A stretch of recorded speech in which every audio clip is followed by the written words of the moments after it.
More than 30 years ago, Bill Bonstetter was a college professor and budding entrepreneur. Keenly interested in human behavior, he picked up and read William Moulton Marston's The Emotions of Normal People. In it, Marston laid out a theory of human behavior commonly referred to as DISC.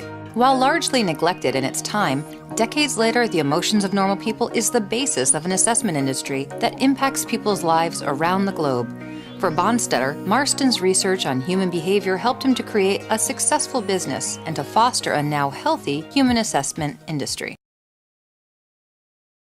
Well, Pete, I want to thank you for taking time out of your busy schedule to let us visit about your father, William Moulton Marston. His works is the foundation of a business I have built for over 30 years using his concept. The book that was written in 1928, Emotions of Normal People, is being used throughout the world as a foundation for people to really understand themselves and others. I just want to make for sure, before the day's over, that you really, truly understand the impact that your father has had on society by helping people understand themselves, build relationships with other people by understanding it's okay to be different, it's okay to be unique, and not very many people talk about normal people, and we're very proud that we can talk about that. So we're going to explore a little bit more about DISC, but I really want to start out, but tell us a little bit about your father. Well, all of my childhood, he was doing projects all over the country. They kept saying, "Come out here, Bill, we want to have you talk to us." And he did consulting work for various people, including Metro-Goldwyn-Mayer and people like that, and the prison systems in Texas.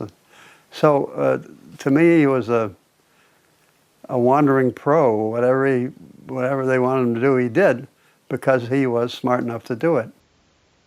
In the lie detector, he makes a statement that we would be better off using the lie detector to change people's personality rather than incarcerate them. And he went on to explain that if they know they can't lie to you, that you can work with them. So your father, how did he treat you along those lines? Did he apply the DISC principles to you and the family? I tell you what, we had 4 kids. I was the oldest.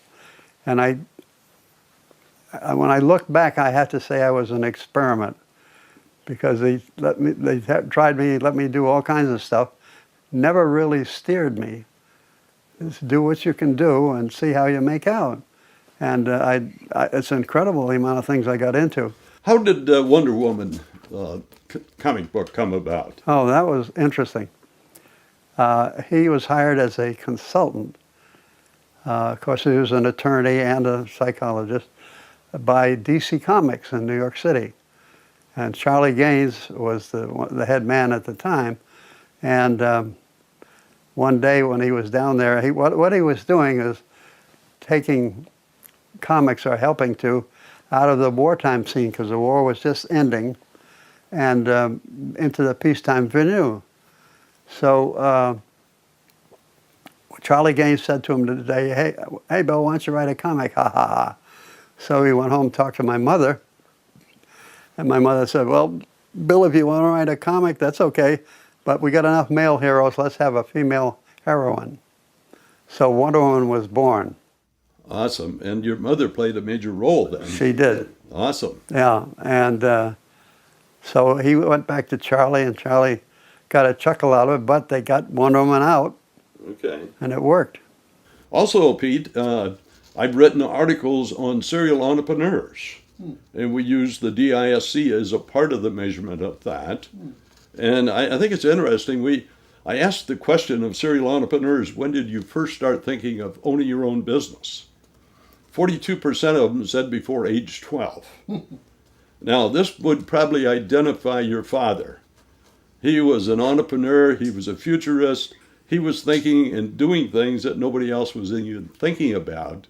But this is a great tool in helping us understand entrepreneurs and how they start thinking inside of the box and outside of the box. Your dad was like many entrepreneurs. We don't always hit success. And the lie detector had its challenges from the court. And the biggest challenge of the book, Emotions of Normal People, was Freud and all these other people were touting their ideas. Yeah. And he came along and he went right to the core. And I think he was over their head. I don't think they really understood it like he understood it. Yeah. And without computers and things to prove his concept, it was nothing but his ideas that he wrote about. Absolutely. But he went 180 degrees from where the rest of psychology was. In those days, it was all about people who were institutionalized. And your father was the first who put that word normal people and brought psychology to normal people. And we just felt it important to be able to pass on some of this because we're committed. This is a real business. Oh boy, You I know? know, yeah. And it'll go on for years to come. And the more that we can understand about the foundation behind this, the more that we can leave behind for the future people to understand and apply the concepts. And I don't think normal people are going to go out of vogue at any time soon. Well, Pete, we really appreciate you taking this time and really have enjoyed this setting. Thanks so much for coming out.